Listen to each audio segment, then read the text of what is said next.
হিন্দু শাস্ত্র মতে শ্রাবণ মাসের গুরুত্ব রয়েছে অপরিসীম। হিন্দু মতে দেবাদিদেব মহাদেবের অত্যন্ত প্রিয় একটি মাস। এই মাসেই শিব বিশেষভাবে পূজিত হন। নিয়ম অনুযায়ী ভক্তরা শ্রাবণ মাসের প্রতি সোমবার শিবের উপাসনা করে ব্রত ও উপবাস পালন করে থাকেন। দেশের বিভিন্ন প্রান্তে শৈব তীর্থের সঙ্গে রূপনারায়ণের পাড়ে, কোলাঘাট গৌরাঙ্গ ঘাটে, বজ্রেশ্বর শিব মন্দিরে এবং পূর্ণ গঙ্গা স্নানে হাজার হাজার ভক্ত মানুষের সমাগম ঘটে। প্রতি বছরের ন্যায় এবছরও ভোর রাত থেকেই দূর দূরান্তের সঙ্গে কাছে পিঠের গ্রামগুলো থেকেও মানুষজন দলে দলে আসতে শুরু করেছেন। ইতিমধ্যেই অমাবস্যার ভরা কোটাল এবং অতিবৃষ্টির জলে নদী এখন কানায় কানায় পূর্ণ।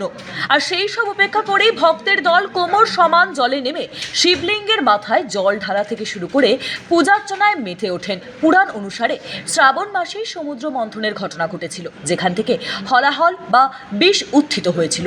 এই বিষ পান করে শিব নীলকণ্ঠ হয়েছিলেন, যা সৃষ্টিকে রক্ষা করে। তাই শিবকে জল নিবেদন করে তার প্রতি কৃতজ্ঞতা জানানো হয়। জল শুদ্ধির প্রতীক এবং শিবলিঙ্গে জল ঢেলে ভক্তরা তাদের মন ও আত্মাকে পবিত্র করতে চান। বিশ্বাস করা হয় যে এই আচার মানসিক শান্তি ও স্বস্তি এনে দেয়।